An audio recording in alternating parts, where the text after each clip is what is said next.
Hello all my dear student, welcome to online classes of future IITian.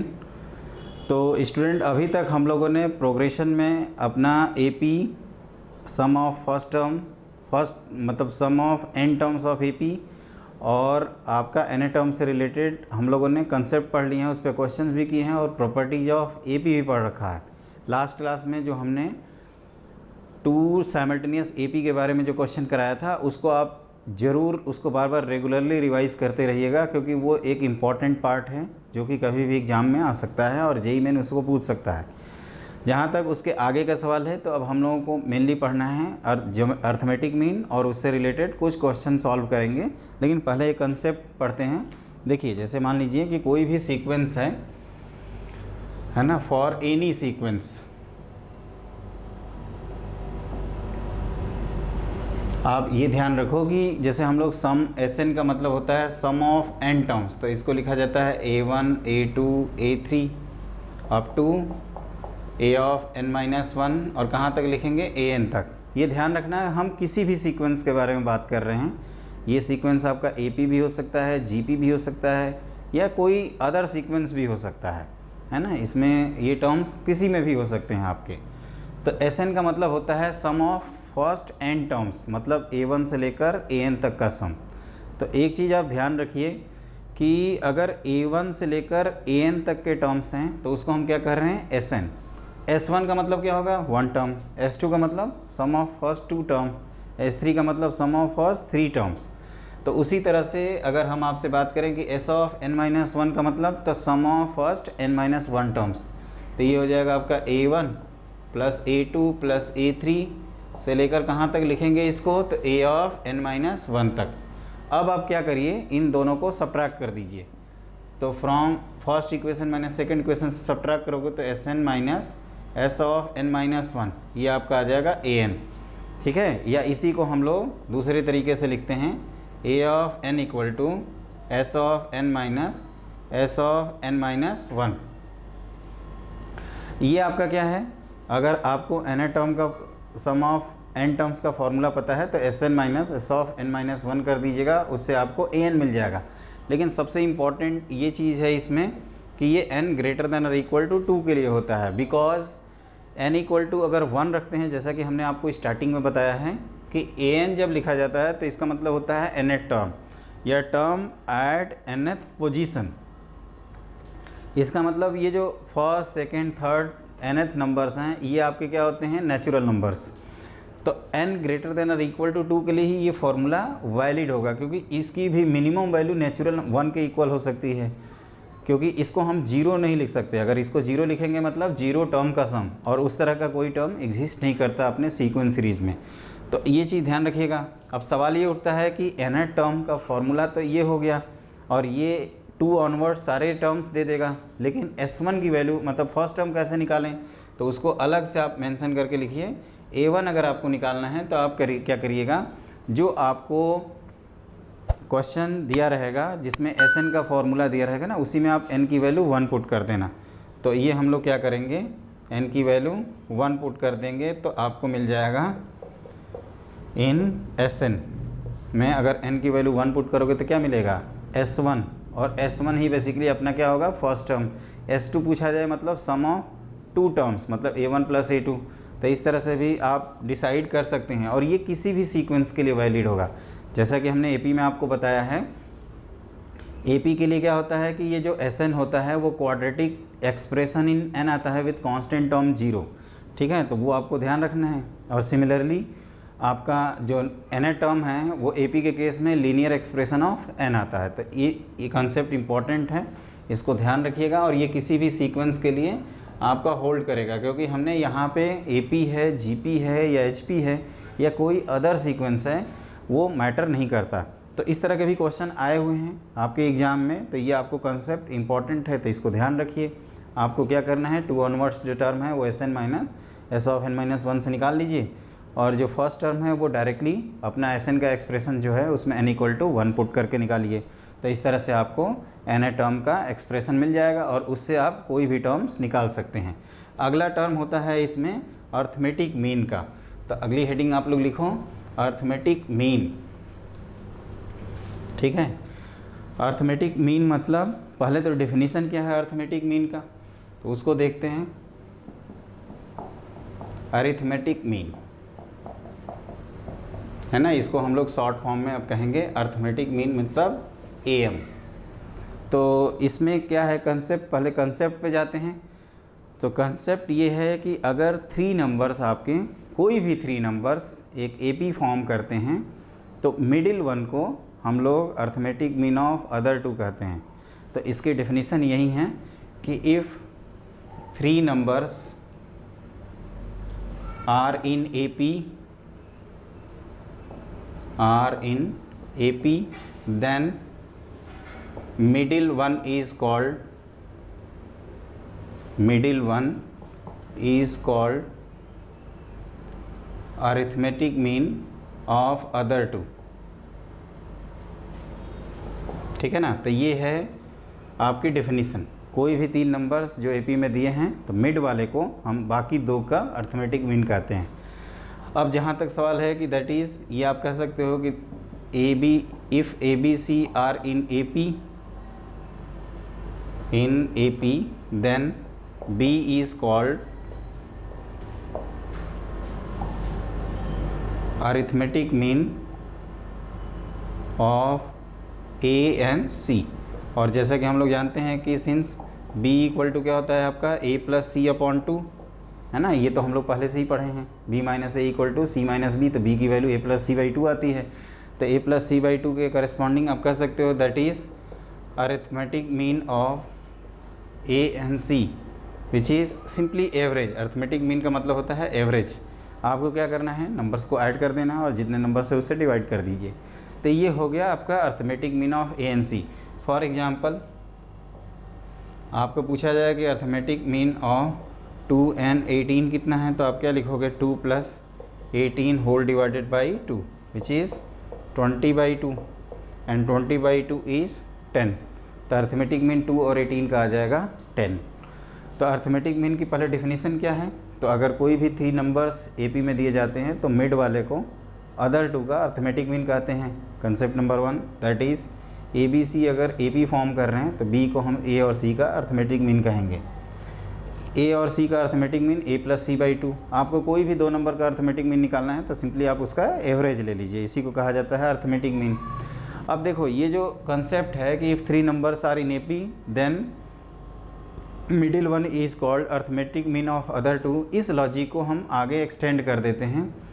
इस logic से हम लोग ये करते हैं कि अगर कोई भी AP है तो उसके, जैसे मान लीजिए 2 टर्म हैं और उसके बीच में आपने एक की जगह 2 टर्म इंसर्ट कर दिया, जिससे पूरा सीक्वेंस अगर AP बन गया, तो वो जो 2 टर्म जिसको आपने इंसर्ट किया है उसको कहते हैं अरिथमेटिक मीन। सिमिलरली अगर हमने 3 नंबर्स 2 नंबर्स के बीच में इंसर्ट कर दिया, मतलब टोटल 5 नंबर अगर हो गए और पाँचों एक AP फॉर्म कर रहे हैं, तो उस मिडिल जो 3 वाले नंबर्स हैं उनको अरिथमेटिक मीन कहते हैं। तो इसी कंसेप्ट को एक्सटेंड करते हुए, जैसे मतलब एक इंसर्ट किया अरिथमेटिक मीन, उसी तरह से n नंबर्स भी आप इंसर्ट कर सकते हैं और उनको कहा जाता है n arithmetic mean between 2 numbers, जिसका रिजल्ट आपके लिए इम्पॉर्टेंट है और उसको याद रखना है। तो अगली हेडिंग आप लिखिए n arithmetic means, n arithmetic means between 2 numbers. ठीक है, तो ये क्या है n अरिथमेटिक मीन्स, मतलब लिखिए n arithmetic means between 2 numbers, n AMs between 2 numbers. तो मान लेते हैं वो जो नंबर्स हैं वो अपने हैं A1 से लेकर AN तक। तो लिखिए इसको, let A1 A2 A3 up to AN are n AMs between A and B। ठीक है, ये आपके n AMs हैं। उसके बाद क्या किया जाएगा, अगर ये n AMs हैं तो इसका मतलब ये एक AP फॉर्म कर रहे होंगे। तो this implies A capital A1 capital A2, ये आपका क्या फॉर्म करेगा AP। तो ये आप कह सकते हो A3 up to AN। Are in A P, क्योंकि यही डेफिनेशन था। अगर आपके इनको कंबाइन करते हुए, और एक आपका बी भी है क्योंकि आपने नंबर्स इंसर्ट किए हैं ए एन, और एक आपका लास्ट है, तो ये सभी सीक्वेंस मतलब नंबर्स किस कौन सा सीक्वेंस फॉर्म करेंगे या किस में होंगे, तो ए पी में होंगे। यही डेफिनेशन है। जैसे 3 नंबर्स आपके ए पी हैं तो मिड वाले को आपने अर्थमेटिक मीन कहा। उसी लॉजिक से अगर n नंबर्स, अगर 2 नंबर्स के बीच में हम n नंबर्स इंसर्ट करें और वो पूरा नंबर्स मतलब पूरा टर्म्स अगर आपका ए पी फॉर्म करें तो उसको हम लोग अर्थमेटिक मीन्स कहते हैं। अब ध्यान से देखो तो n हमने इंसर्ट किया है और ऑलरेडी 2 टर्म आपके पहले से ही प्रेजेंट हैं। इसका मतलब नंबर ऑफ़ टोटल टर्म्स कितने हो गए यहाँ पे? यहाँ पे टोटल टर्म्स हो गए हैं, टोटल टर्म्स ये हो गए हैं आपके n+2, ठीक है ना। n ऑलरेडी ये हैं और 2 पहले से ही थे तो n+2 टर्म्स।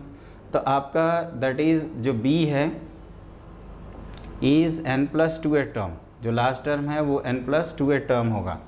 तो इसके बेसिस पे हम लोग क्या कर सकते हैं, अपना फॉर्मूला लगा सकते हैं a+n की जगह n+2 -1 टाइम्स d, जहाँ पे d अपना कॉमन डिफरेंस है ना। अब सवाल ये उठता है कि ये कॉमन डिफरेंस क्यों निकाल रहे हैं। अगर हम आपसे कहें कि इन वैल्यूज़ को आप निकालिए तो उसका सीधा सा मतलब है कि अगर आपने ए पी कन्फर्म किया है तो आप कहोगे कि ए पी का एक कॉमन डिफरेंस होता है डी। अगर वो हमें मिल जाए तो हम ए में डी ऐड कर देंगे तो a1 मिल जाएगा, ए में एक और डी ऐड कर देंगे a1 में तो a2 मिल जाएगा। इस तरह से हमें सारे नंबर्स मिल जाएंगे। तो यहाँ से आप देखोगे तो वो d की वैल्यू मिल जाएगी आपको b - a/n+1। आप चाहें तो इसको याद रख सकते हैं, अगर याद नहीं है तो आप बस ये ध्यान रखिए कि nth टर्म का ए पी का फॉर्मूला क्या है। आप n की जगह जितने नंबर ऑफ़ टर्म्स हैं उसको पुट कर दीजिए। जैसे यहाँ पे n+2 है, 2 टर्म हैं तो उसको हमने पुट कर दिया, उससे आपको d की वैल्यू मिल गई। अब d की वैल्यू मिल गई तो आपको ये सारे नंबर्स भी मिल गए a+d, तो ये हो जाएगा a+b - a/n+1। उसी तरह से a2 मिल जाएगा आपका a+2d। ध्यान रखना कि आपका जो सीक्वेंस है ये आपका सेकंड टर्म है, ये थर्ड टर्म है सीक्वेंस का, इसीलिए ऐसा लिखा जा रहा है। तो ये a+2 टाइम्स b - a/n+1, ठीक है। इस तरह से आपको a3, a4, a5 सब मिल जाएंगे। तो आप an की भी वैल्यू डायरेक्टली लिख सकते हैं, an is a+n times d। Again मैं रिपीट कर दूं, ये जो टर्म है आपका वो n+1th है। अगर आप स्टार्टिंग से काउंट करोगे तो वो n+1th टर्म है, यहाँ से वो आपका n टर्म है। तो यहाँ से काउंट करने पे क्या आएगा, n+1th। तो इसीलिए हमने n टाइम्स d लिखा है। तो ये हो जाएगा a+n times b - a/n+1।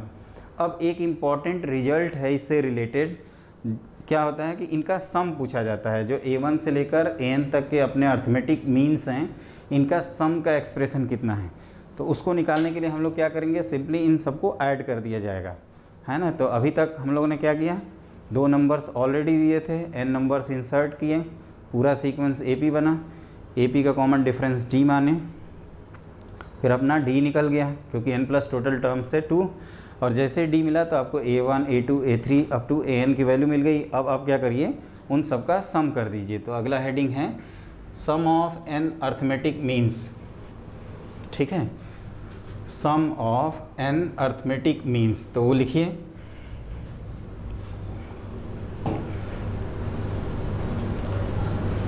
Some of N arithmetic means.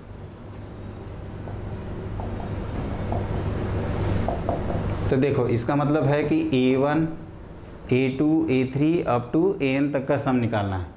तो a1 plus a2 plus a3 up to हमने कर दिया an, ठीक है।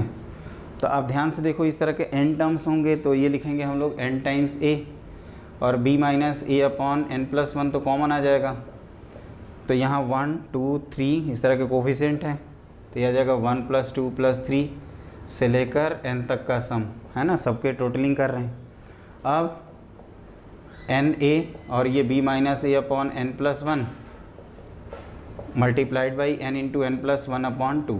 तो आपको कुछ रियलाइज़ हुआ होगा कि n+1 का टर्म कैंसिल आउट हो गया और n कॉमन भी आ गया, और n कॉमन लेने के बाद ये n plus b minus a upon 2 means n times a plus b by 2 आता है। आप ध्यान से देखो तो a plus B by two हमने a और b का अर्थमेटिक मीन बताया हुआ है, तो आप इसको ऐसे भी लिख सकते हैं समेसन, ये जितने अर्थमेटिक मीन हैं है ना, इनकी वैल्यू होती है n times a plus B by two, that is n times am of a n b। ठीक है, तो क्या किया हमने, पहले सबकी वैल्यू निकाल लिया और फिर उसको लिख दिया। अब एक चीज़ ध्यान रखिए कि आपको n अगर जैसे sum of n arithmetic mean निकालना है तो उसका एक डायरेक्ट मेथड भी होता है। अभी तक हमने क्या किया, सबको मैन्युअली निकाला, सबको प्रॉपरली निकाला है और उसके बाद सबका सम कर दिया। इसको डायरेक्टली भी निकाल सकते हैं। डायरेक्टली निकालने का जो तरीका है ना, वो क्या है उसको देखिए, वो एक आसान सा मेथड है और काफ़ी इंटरेस्टिंग है। ये हमने लिखा था n times arithmetic mean of a and b। जैसे हमने 2 और 18 का अर्थमेटिक मीन 10 निकलवाया था, तो क्या किया था आप लोगों ने, एवरेज निकाला है। उसी लॉजिक से a और b का अगर आप अर्थमेटिक मीन निकालोगे तो वो आएगा a plus B upon 2। Clear. अब देखिए क्या होता है यहाँ पे कि जैसे अल्टरनेटिव मेथड से हमें सम निकालना है और सीक्वेंस क्या था एक बार देख लें तो a1 a2 a3 आपके an और b ये AP फॉर्म कर रहे थे। तो एक काम करते हैं, अगर हमें a1 plus a2 plus a3 इन सब का सम चाहिए अप टू an तक का, तो हम लोग क्या करते हैं, पहले पूरे नंबर्स का सम निकाल लेते हैं, है ना, इन सब का a से लेकर b तक का। तो आप कहोगे कि आपको सिर्फ a1 से an तक का ही सम चाहिए, तो आप टोटल सम से आप जो a और b का समेसन है उनको सब्ट्रैक्ट कर दीजिए। और जहाँ तक सम ऑफ AP का सवाल है वो हम लोग जानते हैं number of terms by 2, first term plus last term n times a1 plus an by 2 या n by 2 times a1 plus an, ऐसे याद किए हैं हम लोग फॉर्मूला। तो नंबर ऑफ़ टर्म्स आपके हैं n plus 2 whole divided by 2। First term कौन है a, लास्ट टर्म कौन है b, minus a plus b का समेसन हमने सब्ट्रैक्ट कर दिया। तो ये भी ध्यान रखिए क्या किया हमने, एक बार टोटल सम निकाला है और टोटल सम में से ये जो a और b जो दो नंबर हैं उनको रिमूव किया। तो उसके बाद क्या आया कि n टाइम्स ये a प्लस बी अपॉन 2 आ गया और ये हो जाएगा n times arithmetic mean of a and b। ठीक है, तो ये हो गया आपका arithmetic mean of a and b का multiplied by n is sum of all arithmetic means. तो एक बार AP को रिकॉल करते हैं। सबसे इसमें क्या क्या इंपॉर्टेंट है, तो प्रॉपर्टीज़ ऑफ AP, फिर n टर्म्स का फॉर्मूला, n टर्म का a plus n minus 1 into D sum का फॉर्मूला। उसके बाद n टर्म निकालने के लिए Sn माइनस Sn माइनस 1 करेंगे। वैसे ये आप फार्मूला किसी सीक्वेंस के लिए भी लगा सकते हैं, किसी भी प्रोग्रेशन में लगा सकते हैं, AP GP HP सबके लिए वैलिड है। और फिर हम लोगों ने अर्थमेटिक मीन के बारे में पढ़ा कि n arithmetic mean between two numbers कैसे निकालते हैं। उसमें d जो कॉमन डिफरेंस है उसका फॉर्मूला है b minus a whole divided by n plus 1। तो अब हम लोग क्या करते हैं, इस पे बेस्ड कुछ क्वेश्चंस करेंगे जो आपके कंसेप्ट को और स्ट्रॉन्ग करेंगे। तो इसमें जो सबसे अच्छा क्वेश्चन आता है अर्थमेटिक मीन का वो लिखिए। ठीक है, फिर हमने सम का भी फॉर्मूला डिराइव किया था और दूसरा जो हमने अल्टरनेटिव मेथड बताया है समेशन का, उसको ध्यान रखना, ये स्मार्टर मेथड है। इसमें क्या करते हैं, आप बिना मैनुअली इंडिविजुअल वैल्यू निकालें सब a1 से n की, आप सम का एक्सप्रेशन डायरेक्टली लिख लेते हैं और उससे आपका आंसर भी आ जाता है। ठीक है, तो अगला लिखिए question, if p arithmetic mean, if p AMs है ना, p arithmetic means are inserted between 5 and 41 so that a3 upon a of p minus 1 which is equal to 2 by 5, then find the value of p, then find the value of p। ठीक है, आपसे question क्या कहा जा रहा है कि आप क्या करिए, 5 और 41 आपके पास दो नंबर्स हैं। आपने उनके बीच में पी अर्थमेटिक मीन पी कोई नंबर होगा जैसे 5, 6, 7 इस तरह का इंसर्ट कर दिया। और फिर क्या लिखा है कि आपका A3/A(P-1) का जो रेशियो है वो 2/5 के इक्वल है। तो आपको क्या करना है, P की वैल्यू बतानी है। ये है अपना क्वेश्चन, ठीक है। आप इसको सीखिए पहले। तो यहाँ पे जैसे कि हमने बताया है कि आपको हमने an का फॉर्मूला बता दिया था कि an की वैल्यू होती है a+n टाइम्स d। तो आप कहोगे कि सबसे पहले कॉमन डिफरेंस निकाल लें। तो यहाँ पे कॉमन डिफरेंस की जो वैल्यू आएगी वो आएगी आपके 41 - 5 होल डिवाइडेड बाई p+1, क्योंकि हमने p इंसर्ट किए हैं। तो दिस इज 36/p+1। क्लियर। अब क्या होगा कि A3 की वैल्यू, एक चीज़ ध्यान रखना, जो A3 है जो हमने सीक्वेंस लिखा था जिसको हमने AP में कन्वर्ट किया है, उसमें A3 आपका स्टार्टिंग से काउंट करोगे, स्टार्टिंग फ्रॉम 5, तो ये 4th टर्म है। तो आपको A+3D इसकी वैल्यू लिखनी होगी। तो this is A+3 times D। A यहाँ पे बेसिकली 5 है और D आपका 36/P+1 है ना। उसी लॉजिक से आपका A(P-1), आप ये भी कह सकते हैं कि जो आपका 41 है उसमें से D सब्ट्रैक्ट कर दें या स्टार्टिंग से ऐड करें A+P-1 टाइम्स D, है ना। तो इस लॉजिक से आपका 5+P-1 टाइम्स 36/P+1। अब इनका रेशियो दिया हुआ है 2/5, तो hence 5 + 36 3 × 108 whole divided by P+1 whole upon, यहाँ क्या लिखेंगे 5 + 36 टाइम्स P-1 अपॉन P+1, ठीक है, इक्वल टू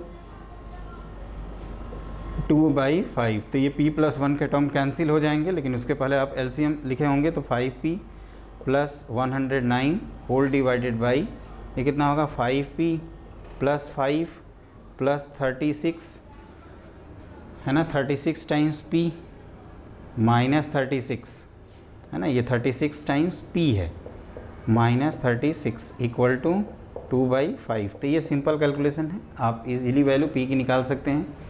तो अब P कैसे निकाला जाएगा, तो इसको हम लोग मल्टीप्लाई कर सकते हैं। तो ध्यान से देखिए, तो ये हो गया 5 टाइम्स P है ना प्लस 109 होल डिवाइडेड बाई, आप देखो तो ये 36 + 5 हो जाएगा 41, तो 41 टाइम्स P, और फिर 5 - 36 आपका होता है -31 इक्वल टू 2/5। क्रॉस मल्टीप्लाई करते हैं तो ये 25 टाइम्स P प्लस ये हो जाएगा 5 × 9 = 45, 545 equal to 82 times P - 62।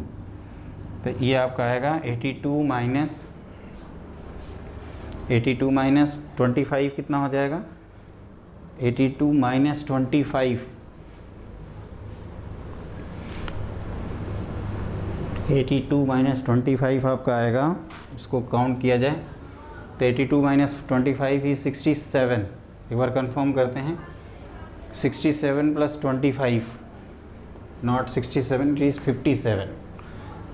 57 times P equal to 545 + 62, तो ये हो जाएगा 7 टाइम्स, और ये आपका 607। 545 + 62, 5 + 2 हो गया 7, और ये आपका 101। एक बार कैलकुलेशन चेक कर लेते हैं। 5 + 2 हो गया 7, और 54 + 16 54 + 6 54 + 6 107। तो ये आपका आएगा 50 P इक्वल टू आएगा 60/607 होल डिवाइडेड बाई 57। तो दिस इज़ 1 570, इसको ऐसे डिवाइड कर सकते हैं 607, और ये आपका 57 है तो 1 टाइम्स, तो ये हो जाएगा आपका 3, ठीक है। देखिए एक बार कैलकुलेशन चेक करते हैं, क्योंकि इसका वैल्यू इंटीजर आएगा। ये 108, ये 5P + 5, तो ये 113, 113 और यहाँ पे 5p + 5 + 36, तो ये हो जाएगा 41 टाइम्स p माइनस 31। ठीक है, तो ये आपका जो नंबर है ये आप करिए 113, तो ये हो जाएगा आपका 565। अब हम लोग ऐड करते हैं इसमें, तो ये आएगा 627। ठीक है, अब आपका ये होगा 5 और ये 7, तो ये आएगा 11 टाइम्स। क्लियर?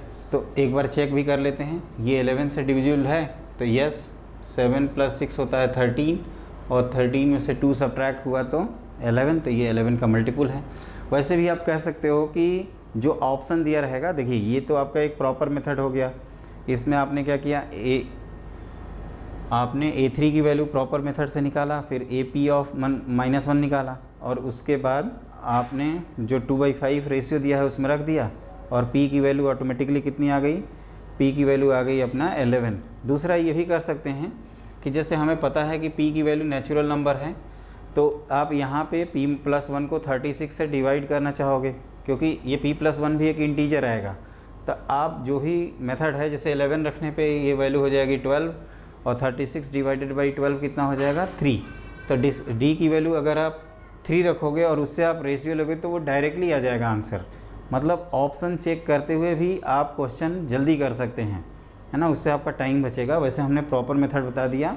आपको A3 कह रहा है तो आप A3 की वैल्यू निकालिए, A ऑफ P - 1 कहा जा रहा है तो उसकी वैल्यू निकाल लो आप A ऑफ P - 1 की, जो हमने आपको अभी फार्मूला लिखवाया है, और फिर दोनों का आप रेशियो ले लीजिए, उससे आपको P की वैल्यू कितनी मिलती है 11। तो इसका फाइनल आंसर है 11।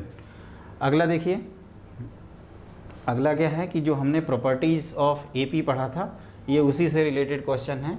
उसमें हमने को ने एक प्रॉपर्टी पढ़ी है कि sum of terms equidistant from both the end is constant, और दूसरी प्रॉपर्टी पढ़ी थी हमने कि अगर AP के सभी नंबर्स में कांस्टेंट के ऐड करें, सब्ट्रैक्ट करें, मल्टीप्लाई करें या डिवाइड करें, ओवरऑल जो सीक्वेंस होता है वो आपका AP ही फॉर्म करता है।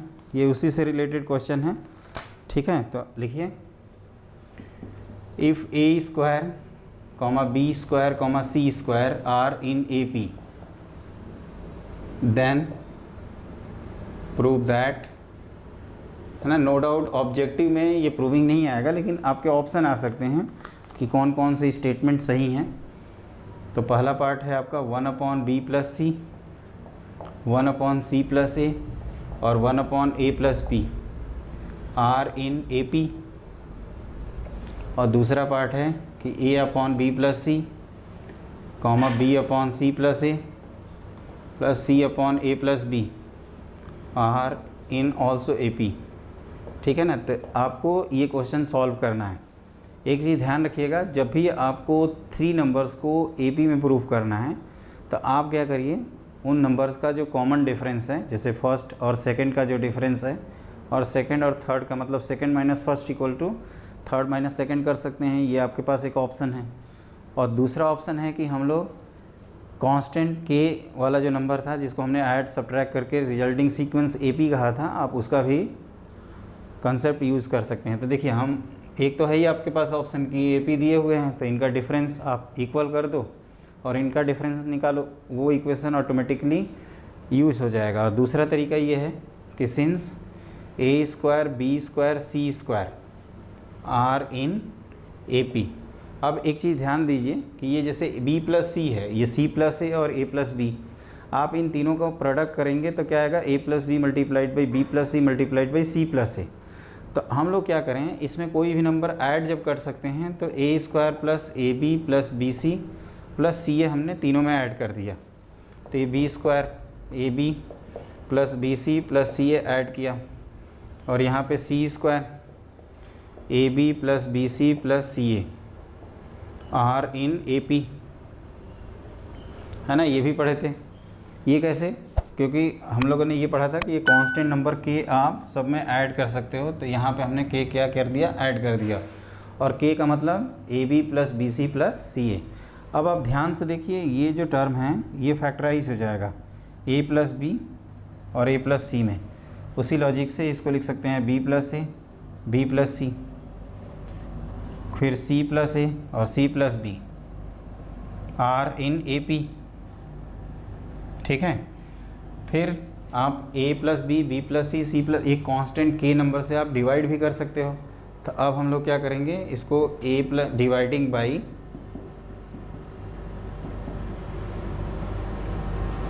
a plus B, B plus C और c प्लस ए। तो आपको क्या मिलेगा, आपको मिलेगा a plus B, A plus C का टर्म कैंसिल हो जाएगा 1 अपॉन बी प्लस सी, यहाँ पे b plus A, B plus C cancel हो जाएगा 1 अपॉन ए प्लस बी, और फिर 1 अपॉन सी प्लस ए, है ना, सी प्लस ए, सी प्लस बी कैंसिल हो गया तो 1 अपॉन, जैसे B plus A, B plus C cancel हुआ तो यहाँ 1 बाई सी प्लस ए आएगा, और ये 1 upon A plus B are in A P. ठीक है ना, ये तीनों सीक्वेंस ए पी में हो जाएंगे। अगेन जो हम कंसेप्ट यूज़ कर रहे हैं वो आपका जो कंसेप्ट है, अगर हमने कोई कांस्टेंट नंबर के ऐड किया, अगर ए पी का सीक्वेंस गिवन है और कांस्टेंट के ऐड करने पर रिजल्टिंग सीक्वेंस आपका ए पी रहता है।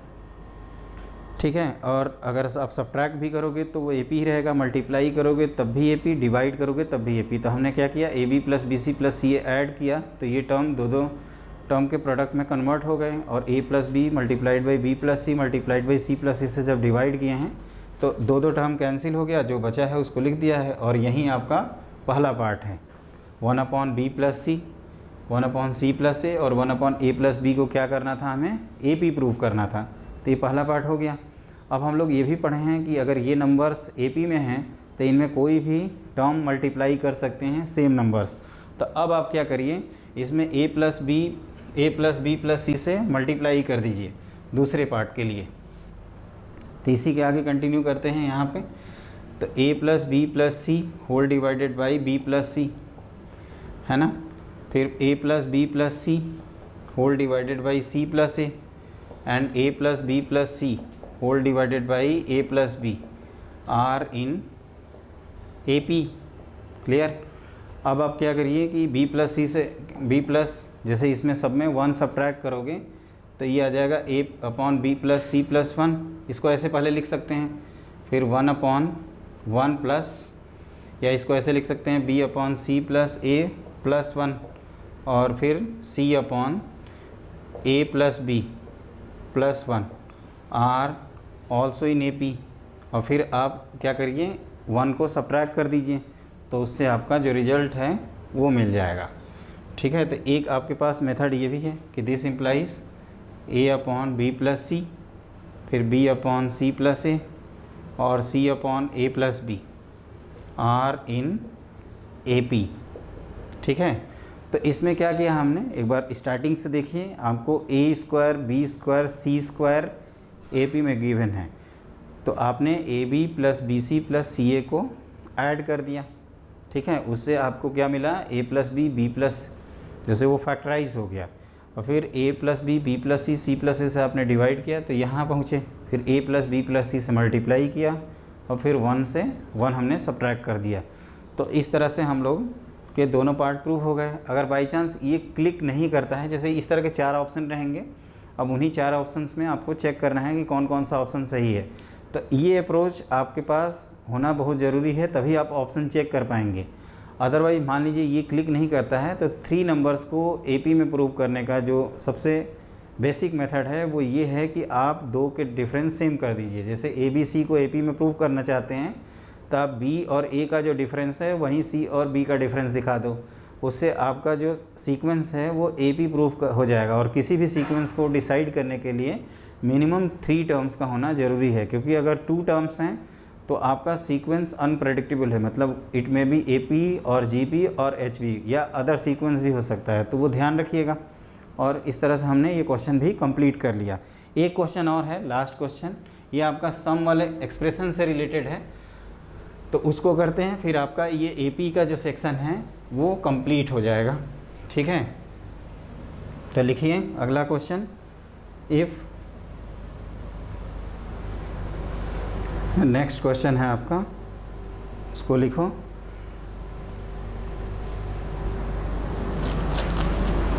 इन an AP and A P, A of M equal to 1/n, ए ऑफ n की वैल्यू है 1/m, है ना, m not equal to n। Then आपको s ऑफ mn पूछा जा रहा है, मतलब सम ऑफ mn टर्म्स। तो ऐसे क्वेश्चंस में जो करने का अप्रोच होता है वो ये होता है कि पहले तो देखिए कि गिवन क्या है। तो ऐसे नोटेशंस फॉर्म में जब आए तो ए सफिक्स n का मतलब हमने बताया था कि टर्म एट nth पोजीशन। उसी लॉजिक से ए ऑफ m का मतलब हो गया टर्म्स एट mth पोजीशन, मतलब ये mth टर्म की वैल्यू दी हुई है। उसी लॉजिक से ये भी क्या हो जाएगा, nth टर्म। तो हम लोग AP के बारे में कोई इन्फॉर्मेशन नहीं है, AP में आपको चाहिए फर्स्ट टर्म और कॉमन डिफरेंस। तो आप उसको क्या करिए, सबसे पहले एज्यूम कर लीजिए, है ना। तो ये क्वेश्चन करने का यही तरीका है कि let A be first term and D be common difference of an AP, ठीक है। तो इससे क्या मिलेगा आपको, a plus m-1 times d, इसकी वैल्यू मिल जाएगी 1/n, और a plus n-1 times d, इसकी वैल्यू मिल जाएगी 1/m। तो ये पहला इक्वेशन है, ये आपका सेकंड इक्वेशन है। क्लियर। अब आप क्या करेंगे, we get m-n times d equal to 1/n-1/m।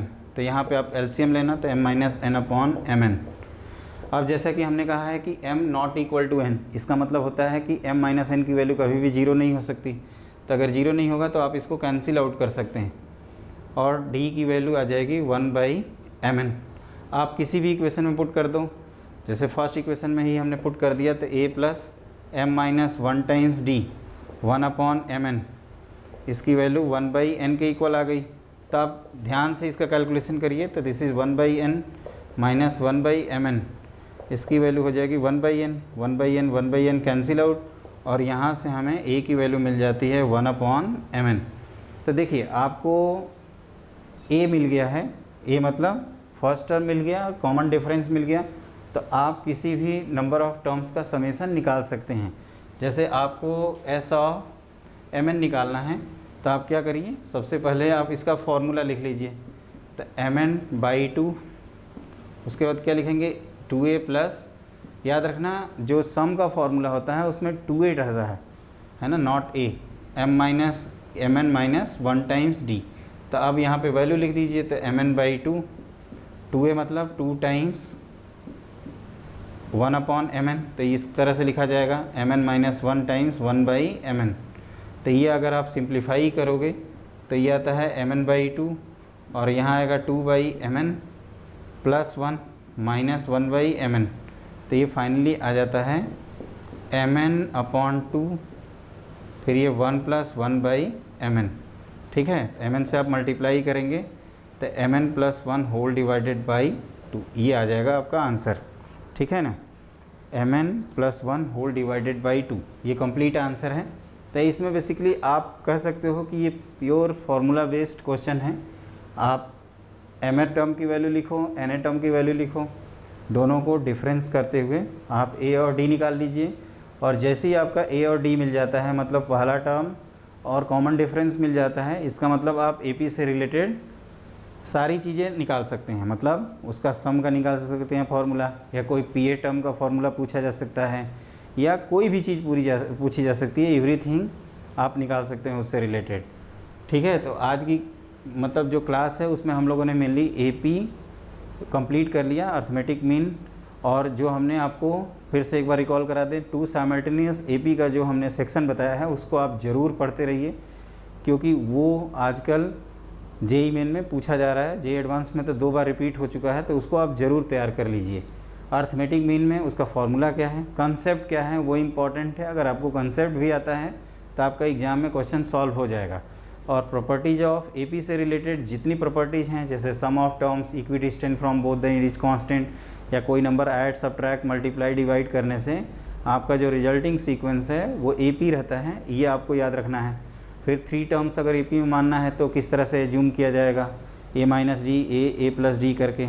उसी तरह से 4 टर्म, 5 टर्म्स आप एज्यूम कर सकते हैं। इसके बाद जो एपी के अब बचता है वो क्वेश्चन बचता है, तो वो अपना जो एडवांस प्रॉब्लम जो हम आपको सीट देंगे उसको कम्प्लीटली डिस्कस करेंगे, तो उसमें एपी के और भी कंसेप्ट रिकॉल हो जाएंगे। जो हमारी नेक्स्ट क्लास है वो आपका ज्योमेट्रिक प्रोग्रेशन से रिलेटेड है ना। नेक्स्ट क्लास का नोटिफिकेशन आपके पास आ जाए, इसलिए आप हमारे चैनल को लाइक और सब्सक्राइब ज़रूर कर देना और बेल आइकन को ज़रूर दबा दीजिए ताकि आपके पास नोटिफिकेशन चला जाए। ठीक है स्टूडेंट, तो थैंक यू सो मच।